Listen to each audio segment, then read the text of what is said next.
अस्सलाम वालेकुम बच्चों, कैसे हो आप लोग? ठीक हो बच्चों? उम्मीद करता हूँ हम लोग जहाँ भी होंगे खुश होंगे और इन्जॉय कर रहे होंगे। आज की वीडियो हमारी बहुत ज़्यादा इंपॉर्टेंट है। अगर आपको मेरी वीडियो अच्छी लगे तो मेरे चैनल को ज़रूर सब्सक्राइब कीजिएगा ताकि इस तरह की सारी अपडेट्स आपको मिलती रहें। आज की ये जो वीडियो है, आज हम बात करेंगे स्पेशली जो हमारे फर्स्ट ईयर और सेकेंड ईयर के स्टूडेंट्स हैं, उन्होंने कुछ क्वेश्चन पूछे हुए हैं 2024 के एग्ज़ाम के हवाले से भी और 2024 का जो रिज़ल्ट है उसके हवाले से भी। उसमें सैपली के बच्चे भी हैं, इम्प्रूवर भी हैं और जो फ्रेश लोग हैं वो भी हैं। सबसे पहला तो बच्चों का ये बड़ा मासूमाना सा क्वेश्चन था कि सर ये बताएं कि जो मैट्रिक के एग्ज़ाम हो रहे हैं सर वो कैसे हो रहे हैं, क्या पेपर आसान आ रहे हैं, क्या उनमें जो क्वेश्चंस हैं वो एसएलओ बेस आ रहे हैं, क्या हमारे पेपर भी एसएलओ बेस होंगे, मींस कॉन्सेप्चुअल बेस होंगे, या पहले जैसे पेपर आ रहे हैं उसमें कोई चेंज नहीं है। तो बच्चों सबसे पहले तो मैं आपको बता दूं, आप लोगों के जो पेपर्स हैं, अभी मैं अगर मैट्रिक की बात करूं तो वो ऑलमोस्ट पहले जैसे ही आ रहे हैं, उनमें किसी किस्म का कोई ऐसा चेंज नहीं नज़र आ रहा। बहुत आसान है, बहुत ज़्यादा मुश्किल नहीं है, एवरेज पेपर है। तो इसलिए आपको भी परेशान होने की ज़रूरत नहीं है। इंशाल्लाह आप लोगों का भी पेपर बिल्कुल पहले जैसा एवरेज पेपर होगा, ना बहुत ज़्यादा मुश्किल होगा और ना ही बहुत ज़्यादा आसान होगा। इसलिए आपको परेशान होने की ज़रूरत नहीं है। आप जैसे पहले प्रिपरेशन करते थे आप वैसे करें। दूसरा क्वेश्चन बच्चों का ये था कि सर हमारी डेट शीट के हवाले से भी बच्चे पूछ रहे थे। आप लोग जानते हो बेटा कि आप लोगों की डेट शीट आ चुकी है। 20 को पहला पेपर है केमिस्ट्री का।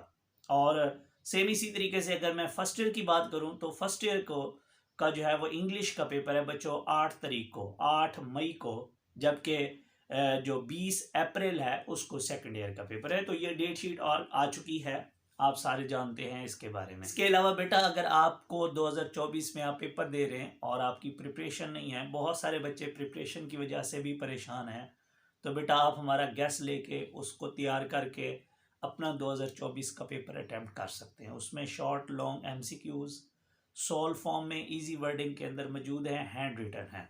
इसके बाद दूसरी चीज़ है, अगर आप हमारा टेस्ट सेशन ज्वाइन करना चाहते हैं, जस्ट आप 1 मंथ प्रिपरेशन फार्मूला आप हमारा ज्वाइन करना चाहते हैं तो आप वो भी कर सकते हैं। इंशाल्लाह आपकी जो प्रिपरेशन है वो अच्छी हो जाएगी और आपका 2024 का पेपर भी अच्छा हो जाएगा। एक और क्वेश्चन बच्चे बार बार मुझसे पूछते हैं कि सर हमें जो पास फेल है वो हमारे फर्स्ट ईयर सेकेंड ईयर के मार्क्स को मिला के किया जाएगा या अलहदा से हमें पास फेल करना होगा, क्योंकि हमने सुना है कि इस दफ़ा कोई पॉलिसी चेंज हो गई है। क्योंकि बहुत सारे बच्चे आज भी मुझसे पूछ रहे थे कि हमारे पार्ट 1 में अच्छे मार्क्स हैं लेकिन पार्ट 2 में प्रिपरेशन नहीं है या हमारा पेपर अच्छा नहीं होता, तो क्या हमारे पार्ट 1 के मार्क्स की बेस पे हमें पास कर देंगे? बिल्कुल बेटा आपको पास कर देंगे, क्योंकि आपका जो रिज़ल्ट है वो फर्स्ट ईयर और सेकेंड ईयर के जो मार्क्स हैं उनको मिला के आपको बच्चों पास या फेल किया जाएगा। एक और क्वेश्चन भी बच्चे का था सेम इसी तरीके का कि सर अगर मेरे थ्योरी में नंबर कम हो रहे हैं और मैं प्रैक्टिकल में अच्छे मार्क्स ले लूँ, प्रैक्टिकल में अच्छी मेहनत कर लूँ, तो क्या वो मुझे पास कर देंगे? बिल्कुल भी नहीं करेंगे बेटा। याद रखिएगा, प्रैक्टिकल को पास करना अलहदा है, उसके ऊपर पूरी मेरी एक डिटेल वीडियो मौजूद है। थ्योरी के अंदर आपको 33% लेना बेटा ज़रूरी है। इसके बाद एक और बच्चा भी मुझसे क्वेश्चन कर रहा था आज के सर मैं पेपर नहीं देना चाहता, मैंने एडमिशन भेजा हुआ है फर्स्ट ईयर सेकेंड ईयर का, इम्प्रूवर हूँ, या कुछ बच्चे सैपली के भी हैं, तो सर मैं ये पेपर नहीं देना चाहता, तो क्या मुझे अपना एडमिशन कैंसिल करवाना पड़ेगा? बेटा एडमिशन कैंसिल करवाने की ज़रूरत नहीं है। अगर तो आप इम्प्रूवर हैं तो आपने एडमिशन भेजा, आप पेपर ना दें, आप एब्सेंट हो जाएंगे, जो पुराना रिज़ल्ट है आपका वो कहीं नहीं जाएगा, वो आपके पास रहेगा।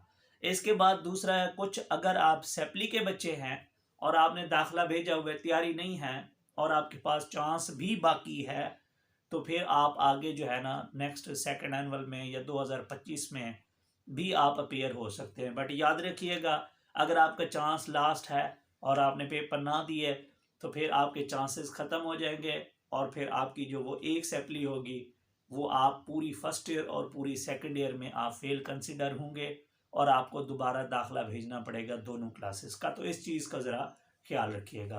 कुछ बच्चे मुझसे अगेन पासिंग मार्क्स का भी पूछते हैं। बेटा अगर तो आप इम्प्रूवर हैं या सैपली के बच्चे हैं या सेकंड ईयर के हैं या आप कंपोजिट वाले हैं, तो आपके जो पासिंग मार्क्स हैं वो बेटा 33% है पार्ट 1 2 दोनों को मिला के 33% होने चाहिए।